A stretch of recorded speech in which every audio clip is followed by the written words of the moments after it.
Guys आपका हमारे YouTube channel Rajiv classes में स्वागत है। जैसा कि आप सबको मालूम है कि हम लोग पढ़ रहे हैं मैथ में क्या पढ़ते हैं, नंबर सिस्टम में हमने 2-3 पार्ट पहले ही कंप्लीट कर चुके हैं। ये हमारा थर्ड पार्ट है। थर्ड पार्ट में हम क्या पढ़ने वाले हैं, तो योग अंतर गुणा पर आधारित प्रश्नों को हम हल करेंगे। योग अंतर और गुणा पर आधारित प्रश्नों को, इस एक्सरसाइज को करने के लिए आपको कोई भी ट्रिक की जरूरत नहीं पड़ती, कोई ट्रिक होता ही नहीं है।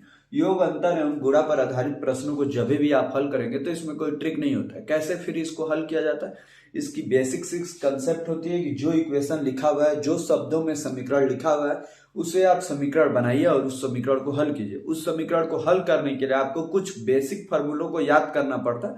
बहुत सारे लोगों को याद भी होता है, कौन सो बेसिक फार्मूले है, आइए उन सबको भी हम लोग याद कर लेते हैं। देखिए, सबसे पहले फार्मूला आपको याद करना है ए प्लस बी का होल स्क्वायर।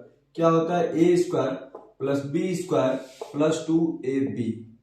दूसरा क्या फार्मूला होता है, तो ए माइनस बी का होल स्क्वायर, तो a square plus b square और माइनस 2ab।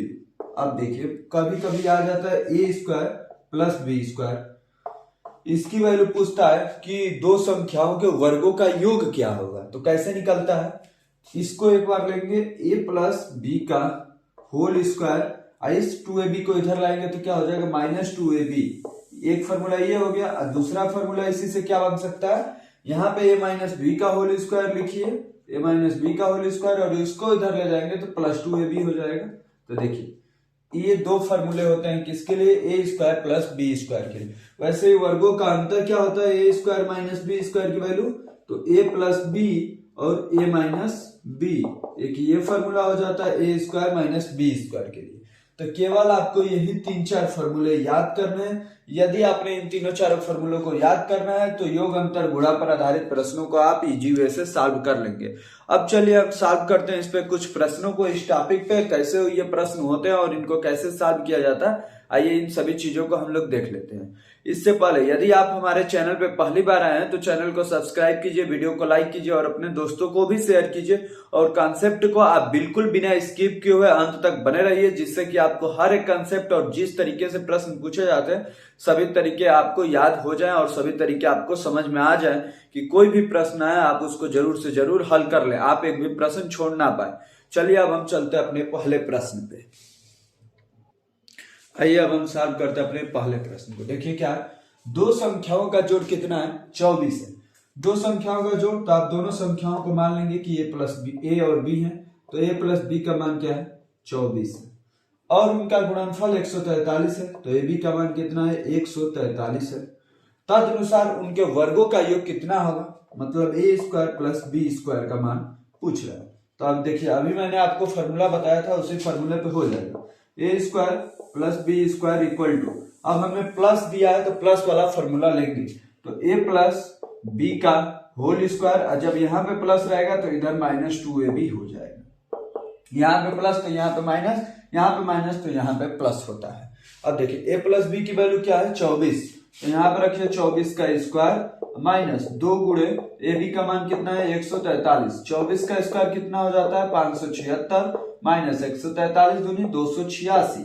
अब घटा दीजिए, 6 में से 6 गया 0, 17 में से 8 गया 9, 4 में से 2 गया 2, कितना आया 290। कौन सा विकल्प सही हो गया, तो सी नंबर विकल्प हमारा सही हो गया। फर्स्ट का सी नंबर विकल्प हमारा सही हो गया। अब हम चलते हैं अपने दूसरे प्रश्न पे और देखते हैं दूसरा प्रश्न क्या है। आइए अब हम सॉल्व करते हैं अपने दूसरे प्रश्न को। देखिए क्या है, उन तीन क्रमागत संख्याओं का गुणनफल कितना होगा जिनका योगफल 15 है। जैसे आपको क्वेश्चन मिले वैसे ही आपको सॉल्व भी करना है। तीन क्रमागत संख्या है, तो क्रमागत संख्या क्या होती है, पहली संख्या मान लीजिए x, दूसरी संख्या x प्लस 1 और तीसरी संख्या x प्लस 2, ये तीनों क्रमागत संख्याएं हो गई।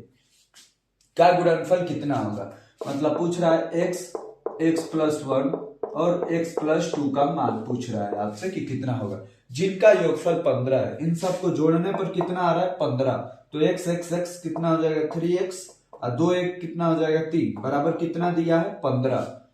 तीनों का योग कितना दिया है, 15, तो 3x बराबर 15 माइनस 3, तो 3x बराबर 12, तो x बराबर क्या हो जाएगा, 4। x बराबर कितना आया, 4, तो यहाँ पर रखिए 4 इंटू में 4 1 5 इंटू में 4 2 6, अब 6 5 30, 30 चौके 120, कितना आ गया? तीनों क्रमागत संख्याओं के गुणनफल 120। कौन सा विकल्प सही हो गया? तो दूसरे का हमारा ए नंबर विकल्प सही हो गया। दूसरे प्रश्न का कौन सा विकल्प सही हो गया? ए नंबर विकल्प। अब हम चलते हैं अपने तीसरे प्रश्न पे और देखते हैं तीसरा प्रश्न क्या है। आइए अब हम सॉल्व करते हैं अपने तीसरे प्रश्न को। देखिए क्या है, यदि दो संख्याओं के योग को उन संख्याओं से अलग अलग गुणा की जाए तो गुणनफल क्रमशः 243 तथा 114 आता है। तदनुसार उन संख्याओं का योगफल कितना है? 19, 20, 21, 23। कौन सा विकल्प सही है यही आपको बताना है। तो ये जैसे जैसे ये क्वेश्चन बोलता है वैसे वैसे ही हमें समीकरण भी बना लेना है। दो संख्याओं के योग, तो a प्लस बी हो गया संख्याओं का योग, को उन संख्याओं से अलग अलग गुणा की जाए। मान लीजिए एक बार a से गुणा किया गया, फिर a प्लस बी को किससे गुणा किया गया? b से। तो क्रमशः गुणनफल क्रमशः 247, ये 247 और ये कितना? 114 आता है। तो तदनुसार उन संख्याओं का योगफल कितना है? ए से ए में गुणा होगा तो क्या हो जाएगा? ए स्क्वायर प्लस में ए बी बराबर में 247। वैसे बी से गुणा होगा तो यहाँ पे आएगा ए बी प्लस में बी स्क्वायर बराबर में 114। अब इन सभी को जोड़ दीजिए, a square plus b square, a square plus b square, a b कितना हो जाएगा? 2ab। और ये 247 और 114 जोड़ेंगे तो 7 4 11 का 1 लगा हासिल, तो 4 1 5 1 6 2 1 3, कितना आया? 361। अब 2a square B square plus 2ab किसका फॉर्मूला है? तो a प्लस बी का होल स्क्वायर का। तो a प्लस बी का होल स्क्वायर बराबर कितना आ गया? 361। तो a plus b equal to क्या हो जाएगा? Plus minus 19। 361 किसका वर्ग होता है? 19 का। तो प्लस माइनस 19। क्या पूछा है? तदनुसार उन संख्याओं का योगफल कितना होगा? तो प्लस माइनस 19 होगा संख्याओं का योगफल। कौन सा विकल्प सही? ए नंबर विकल्प सही। अब इसमें केवल प्लस दिया है तो माइनस वाला तो विकल्प भी तो नहीं है कि हम माइनस को टिक करेंगे, इसलिए प्लस वाला हमारा विकल्प सही हो गया। थर्ड का ए नंबर प्रश्न हमारा सही हो गया। अब हम चलते हैं चौथे प्रश्न पर और देखते हैं चौथा प्रश्न क्या है। आइए अब हम सॉल्व करते हैं अपने चौथे प्रश्न को। देखिए क्या है, दो संख्याओं का योग उनके अंतर से तिगुना है, उनका अनुपात क्या है? दो संख्याओं का योग जो है उनके अंतर से तिगुना है। तो आप इसमें से विकल्प से भी चेक कर सकते हैं। दो संख्याओं का योग क्या होगा? 3, उनका अंतर क्या होगा? 1। तो 3 और 1, यही वाला तो विकल्प सही हो रहा है, ए नहीं तो बी। सी और डी का अंतर कितना है? 2 और योग कितना है? 4। तो अंतर से योग तिगुना नहीं हो रहा है, योग उनके अंतर से तिगुना है। तो अंतर से तिगुना योग नहीं हो रहा है, मतलब ये दोनों विकल्प कैंसिल हो गए। आपको कौन से दो विकल्प मिल रहे हैं? फर्स्ट और सेकंड विकल्प, ए और बी। अब इनमें से कैसे चूज किया जाए? तो आइए कर लेते हैं। दो संख्याओं का योग, योग क्या है? उनके अंतर से तिगुना है, तो a माइनस बी से तिगुना है तो 3 से इधर गुणा हो जाएगा। तो a plus b equal to 3a minus में 3b। अब 3a a को उधर भेजिए, 3b को इधर, तो 4b हो जाएगा और a उधर जाएगा तो 2a हो जाएगा। तो a उधर आने दीजिए, b को नीचे ले जाइए b, और 4 इधर, 2 को नीचे लाइए तो 2, 2 से 4 2 बार में, ये एक बार में, तो कितना आया? 2:1 आया। क्या आया अनुपात? 2:1। तो कौन सा विकल्प सही होगा? बी नंबर विकल्प सही होगा। चौथे का कौन सा विकल्प? बी नंबर विकल्प। यदि 1:2 या 2:1 ऐसे नहीं दिया होता तो हम लोग क्वेश्चन से भी चेक करके सही कर सकते थे। जब ये दोनों विकल्प उलट उलट के दे दिया, इसलिए हमें इसे थोड़ा सा हल भी करना पड़ा। अब हम चलते हैं अपने अगले प्रश्न पे और देखते हैं अगला प्रश्न क्या है। आइए अब हम सॉल्व करते हैं अपने पांचवें प्रश्न को। क्या है? दो संख्याओं का योग 80 है तथा उनका अंतर 8 है, दोनों संख्या का अनुपात क्या है? ऐसे प्रश्नों को आप विकल्प से हल कर सकते हैं। जैसे पिछले प्रश्न को हल किया वैसे इसको भी हल करेंगे। इसमें कोई ऐसा विकल्प नहीं है जो पलट पलट के दिया है, तो इसलिए हम इसको प्रश्नों से ही हल कर सकते हैं। योग क्या है? 80 और अंतर कितना है? 8। मतलब योग और अंतर में कितने का रेशियो है? इसका ये 10 गुना होगा, अंतर का 10 गुना योग होगा। तो आइए इसको चेक करते हैं। 7 3 कितना होगा? 10, अंतर कितना है? 4, 10 गुना नहीं है, तो ये वाला विकल्प हमारा गलत हो गया।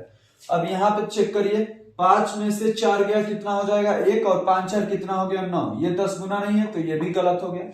11 9 कितना होगा? 20, और 11 में से 9 गया, कितना होगा? 2। ये 10 गुना है, तो यही वाला विकल्प हमारा सही हो गया। यही वाला विकल्प हमारा सही हो गया। यहाँ पे जोड़ेंगे 16 और 11 में से 5 गया 6, तो यह भी विकल्प गलत है। तो सी नंबर विकल्प हमारा सही हो गया। आप बिना हल किए हुए भी ऐसे सवालों का आंसर दे सकते हैं, अनुपात वालों का। हल भी करेंगे तो आपको थोड़ा सा टाइम लगेगा, और बिना हल किए हुए तो आप डायरेक्ट दे सकते हैं। इसको पेन कॉपी की जरूरत ही नहीं पड़ेगी, आप अपने मन में कर लेंगे कि 7 3 10, 7 में से 3 गया 4, नहीं हो रहा है। 5 6 9, 5 में से 4 गया 1, नहीं हो रहा है। 11 9 20, 11 में से 9 गया 2, 2 दहा में 20, मतलब सी वाला विकल्प हमारा सही है। अब हम चलते हैं अपने 6वें प्रश्न पे और देखते हैं 6वां प्रश्न क्या है और उसे हमें कैसे सॉल्व करना है। आइए अब हम सॉल्व करते हैं अपने 6वें प्रश्न को। देखिए क्या है, दो संख्याओं का योग 77 है तथा उनका अनुपात 6:5 है, उनका अंतर कितना है। देखिए हम रेशियो से डायरेक्ट कर लेंगे, इसको विधिवत हल करने की जरूरत नहीं। 6:5 है ना, 6 5 जोड़ेंगे तो कितना होगा 11, और 11 कितने के बराबर है 77 के बराबर है। तो इसका एक पॉइंट कितने के बराबर होगा 7 के बराबर होगा। अब इन दोनों में अंतर कितना है, 1 का अंतर है, तो 1 का अंतर है तो 1 तो 7 के बराबर है। कौन सा विकल्प सही, सी नंबर विकल्प हमारा सही हो गया।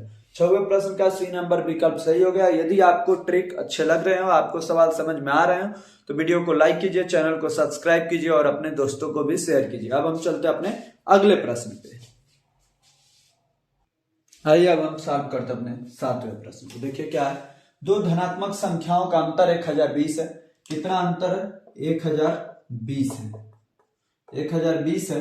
यदि बड़ी संख्या का 7.6%, बड़ी संख्या का 7.6%, छोटी संख्या का 12.4% है, बी का 12.4% है, तो दोनों संख्याओं का योगफल कितना है, मतलब a प्लस बी का मान आपको बताना है।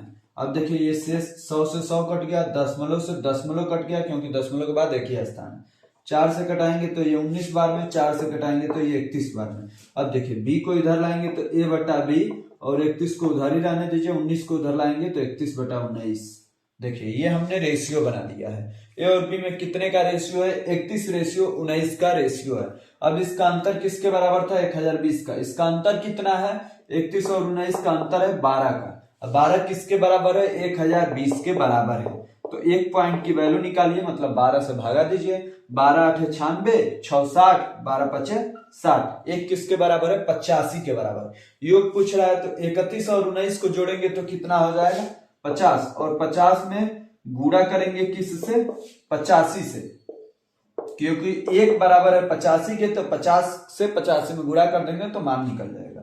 0 5 5 25 का 5, 2 लगा 80, 5 और 40, 2 42, कितना आया 4250। कौन सा विकल्प सही हो गया, डी नंबर विकल्प सही हो गया। 7वें का डी नंबर विकल्प सही हो गया। हमें उम्मीद है कि बिल्कुल आपको अच्छे से समझ में आ रहा होगा। अब हम चलते हैं अपने अगले प्रश्न पे, प्रश्न संख्या 8 पे, और देखते हैं कैसे उसको हल करना है।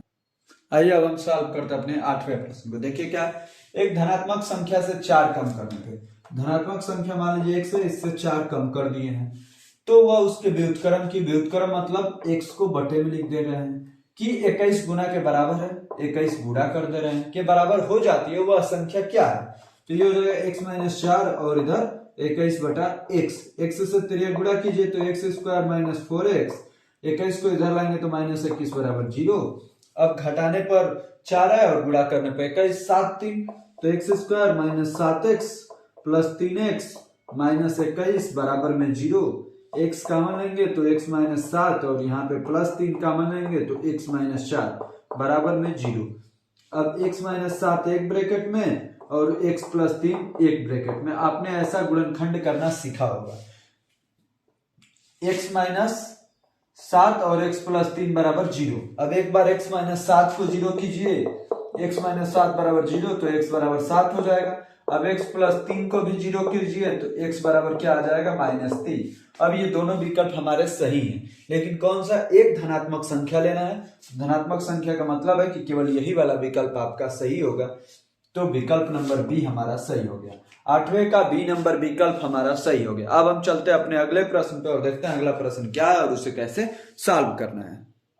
अब हम सॉल्व करते हैं अपने 9वें प्रश्न को। देखिए क्या है, तीन धनात्मक संख्याओं में पहली तथा दूसरी का गुणनफल 42, पहली तथा दूसरी का गुणनफल कितना है 42।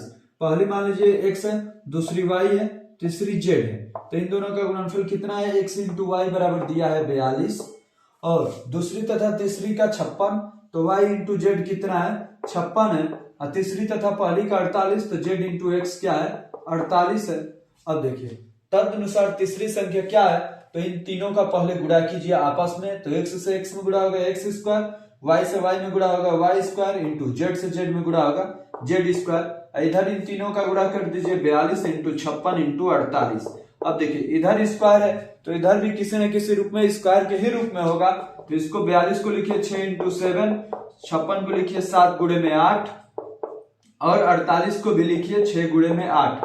देखिए आपको डबल डबल पेयर दिख जाएंगे, 6 भी दिख रहा है, 7 भी दिख रहा है, 8 भी दिख रहा है, तो इसे लिख दीजिए 6 का स्क्वायर इंटू में 7 का स्क्वायर इंटू में 8 का स्क्वायर कर दीजिए। 6 का स्क्वायर, 7 का स्क्वायर, 8 का स्क्वायर। तीन धनात्मक संख्याओं में पहली तथा दूसरी का गुणनफल 42, तो 6 7 42 हो जाता। अब आप कहेंगे कि तीसरी तो 6 भी हो सकती है, तो नहीं हो सकती है, क्योंकि तीसरी तथा पहली का गुणनफल क्या है 48। तीसरी में यदि 6 ले लेंगे तीसरी, तो पहली क्या होगी, पहली 7 लेंगे कि 8 लेंगे। मान लीजिए पहली 8 ले रहे हैं,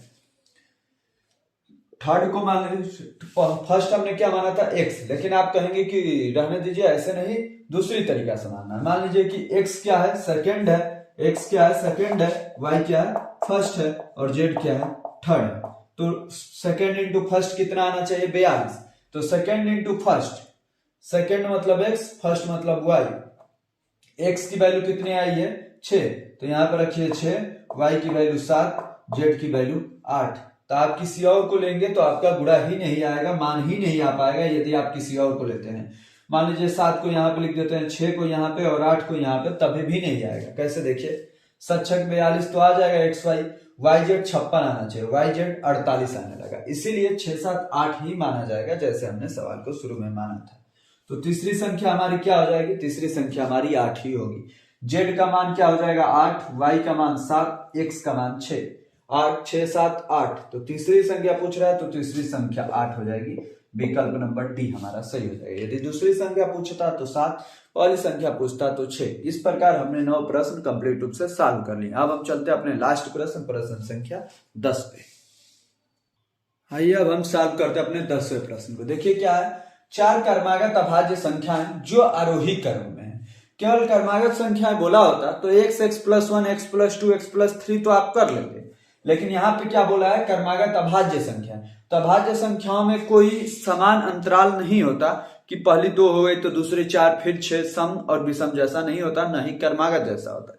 यहाँ पर चारों अलग अलग होते हैं तो चारों को अलग अलग मानना पड़ेगा। मान लीजिए कि a है, b है, c है और d है, और आरोही क्रम में है, मतलब इनमें सबसे बड़ा क्या है d है। और जैसे जैसे ये बढ़ते जा रहे हैं, a से बड़ा b, b से बड़ा c, c से बड़ा d है। अब देखिए उनमें पहले 3 का गुणनफल 385, तो a into B into C equal to कितना दिया है 385, और अंतिम 3 का गुणनफल 1001 है, तो b into C into D equal to क्या दिया है 1001 दिया है। तदनुसार सबसे बड़ी अभाज्य संख्या क्या होगी, मतलब आपको d की वैल्यू बतानी है कि d की वैल्यू क्या होगी। आप देखेंगे कि bc इसमें भी है, bc इसमें भी है, तो bc कॉमन ले लीजिए, bc कॉमन ले लीजिए। कैसे, तो इन दोनों का लसा क्या होगा, इन दोनों का लसा bc हो गया, तो इन दोनों का भी लसा निकालिए। तो 385 का लसा निकालेंगे तो क्या आएगा, ये फर्स्ट बार 5 से कटेगा, 2 से तो कटेगा नहीं, 3 से, तो 8 3 11 5 16, 3 से भी नहीं कटेगा, 5 से कटेगा, 5 7 35, 5 7 35, 7 से 11 बार, 11 से 1 बार। वैसे ही 1001 को कटाइए तो ये 7 से कटेगा, 7 से 7 एकम 7 3 30, 7 चौक 28, 7 दूनी 42, सॉरी 7 दूनी 42 नहीं, 7 तियां 21। अब 11 से 13 बार में और 13 से 1 बार में, दोनों का मासा क्या हुआ 7 और 11, 7 और 11 मतलब 77। b इंटू सी बराबर क्या आ गया 77, bc का मान क्या आ गया 77। अब आप bc की जगह पे 77 रख देंगे तो d का मान निकल जाएगा 1001, तो d इक्वल टू 1001 भागे में 77, और 77 से भाग देंगे तो क्या बचेगा 13, तो 77 से भाग देंगे तो बच गया आपका 13। तो कौन सा विकल्प सही हो गया, बी नंबर विकल्प आपका सही हो गया। अब देखिए जब एक संख्या आपको मालूम चली तो आप सभी संख्या बता सकते हैं, क्योंकि आरोही क्रम में थी और अभाज्य संख्या थी। 13 से छोटी अभाज्य संख्या क्या होती है, 13 से छोटी 11, 11 से छोटी 7, 7 से छोटी 5, तो यही चारों संख्या होती। और सबसे बड़ी अभाज्य संख्या पूछा है तो 13 हमारा विकल्प सही है। तो 10वें का सी नंबर विकल्प सही है। इस प्रकार ये प्रश्न कंप्लीट रूप से सॉल्व होता है। और आपको धन्यवाद अंत तक बिना स्किप किए हुए बने रहने के लिए। यदि आपको वीडियो अच्छा लगा हो, हर एक क्वेश्चन समझ में आए हो, तो चैनल को सब्सक्राइब कीजिए, वीडियो को लाइक कीजिए और अपने दोस्तों को भी शेयर कीजिए। और डेली बाय डेली आपको इस चैनल पे वीडियो मिलते रहेंगे और आप सीखते रहिए और आप अपने मैथ को मजबूत करते रहिए। धन्यवाद एक बार और आपको अंत तक बने रहने के लिए।